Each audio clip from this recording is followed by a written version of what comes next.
pessoal, venho aqui para mostrar para vocês que a saída hoje do Bolsonaro ao Círio de Nazaré foi um desastre completo, de ponta a ponta. Ele ficou isolado lá no barco da Marinha. E esse desastre, na verdade, começou ontem, tá?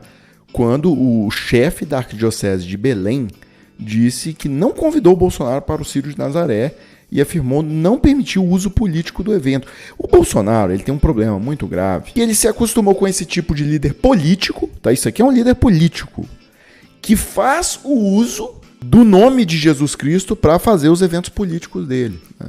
Então fazer a carreira política dele, tá? Mas esse sujeito é líder de um movimento essencialmente político, de religião, Bíblia, aqui tem muito pouco, né? O que tem é para o uso político. E aí o que acontece? Ele acha que toda liderança é assim, aceita usar religião para fazer política e tal. Não, tem lideranças sérias nessa área, né? Como o chefe aí da Arquidiocese de Belém, né, lá da Igreja Católica. Essa monstruosidade, essa coisa do capeta que o Bolsonaro faz, igual esse vídeo aqui.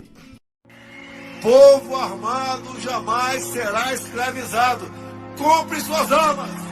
Isso também está na Bíblia, lá no Pedrão. Então, um lixo desses, né, você vê a maneira que ele trata São Pedro. Pedrão, quem autorizou ele? O que é isso? O que é isso, né? Mas, enfim, isso só acontece nesse tipo de sede aí de movimento político, tá? O lugar que é sério, que tem a ver com religião, não aceita esse tipo de coisa.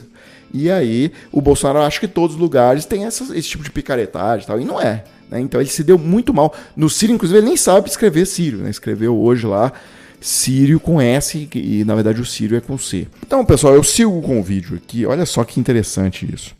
Longe de mim querer pautar a imprensa, que faz um excelente trabalho, mas listo aqui algumas sugestões despretensiosas para jornalistas. Vamos lá. Primeira, perguntar para Rodrigo Garcia como ele se sente em apoiar um presidente que diz querer fuzilar a FHC, o líder máximo de seu partido.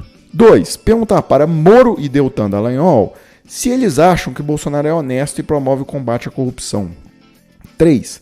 Perguntar a Bolsonaro o que acha de um dos seus braços direitos no primeiro mandato, Pedro Guimarães, ser assediador sexual serial. 4. Perguntar a Tarcísio o que ele pretende fazer pelas vítimas se, quando as mortes pela polícia aumentarem, depois dele tirar as câmeras das fardas dos uniformes. 5. Perguntar às Forças Armadas por que não divulgam o relatório que fizeram sobre as urnas no primeiro turno. Isso aqui eu tratei já em vários vídeos, hein?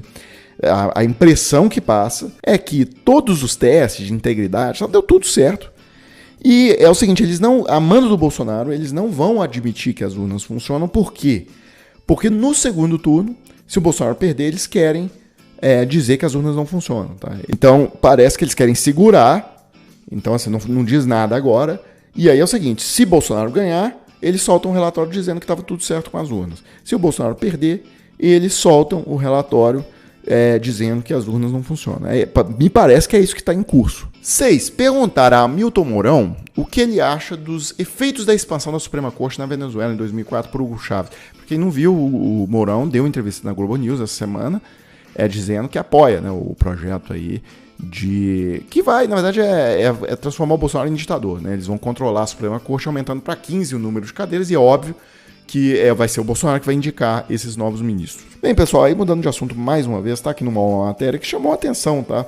Carcereiro de Lula na PF defende voto no petista contra o Bolsonaro. Esse cara era aquele conhecido como Rodrigo Hilbert da PF, ele era chefe desse setor lá na Polícia Federal em Curitiba. E você vê que o Lula pessoalmente, né? Provavelmente aqui na página ninguém conhece o Lula pessoalmente. Pessoalmente o Lula deve ser uma pessoa agradável, porque todo mundo que convive ali com ele acaba virando, de certa forma, amigo. Olha o que ele disse aqui do Lula. A sensibilidade de sua preocupação com a pobreza, com a desigualdade social, com o bem-estar das pessoas, tudo isso se mostrou algo muito verdadeiro nele e foi algo que me marcou.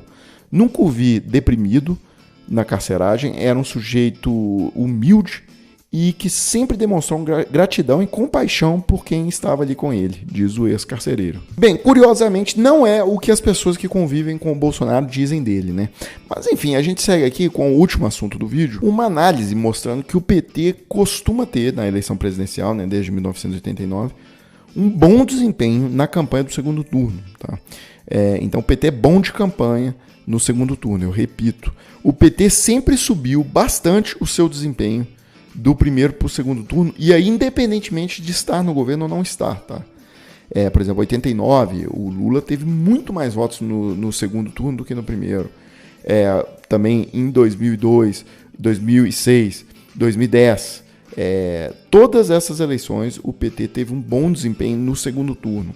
E a gente vê uma prova disso eu vou colocar com um pedaço da campanha de hoje, que mostra isso muito bem, né? Como que a campanha tá boa. Bolsonaro diz que com ele o Brasil vai melhorar no ano que vem. Mas essa mentira é fácil da gente desmascarar. Todo final de ano, o presidente precisa enviar para o Congresso o orçamento do próximo ano, ou seja, o que ele pretende fazer. Esse documento é público, você também pode acessar na internet. Veja que com Bolsonaro, o que já está ruim pode piorar em 2023. Para o salário mínimo, a proposta dele é de R$ 1.302, ou seja, nada de aumento real pelo 4º ano seguido. O auxílio de R$ 600, que ele foi contra, mas liberou na véspera da eleição, veja só, por ele voltará a ser apenas R$ 405. Tá no orçamento, é só conferir. No programa de construção de moradias, Bolsonaro propôs cortar 95% dos recursos. Nem as crianças escapam. Além de deixar as escolas com bolacha e suco em pó na merenda, Bolsonaro também quer cortar 97% da verba destinada ao ensino infantil e 80% do dinheiro de creches. Na saúde, outro desastre. Cortes em programas como Farmácia Popular e até no combate ao câncer. Bolsonaro corta tantos investimentos importantes, mas reservou quase 20 bilhões para os deputados do orçamento secreto. Já com o presidente Lula, a história é outra. O salário mínimo vai voltar a subir acima da inflação. O auxílio de R$ 600 está garantido. E ainda vai ter mais R$ 150 para cada filho de até 6 anos. O Minha Casa Minha Vida, maior programa de moradias populares da história, vai voltar. Vai ter mais investimentos em educação, na saúde e no Farmácia Popular. O Brasil vai crescer, gerar mais empregos e a vida do povo vai melhorar de novo.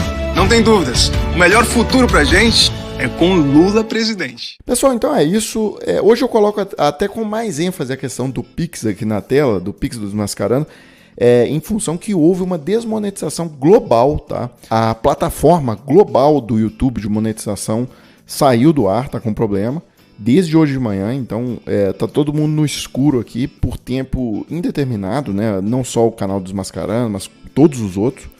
Então, quem quiser contribuir com alguma coisa, tá aí a chave Pix do Desmascarando. E a gente volta amanhã, independentemente da monetização ou não, a gente volta amanhã com mais vídeos pra página.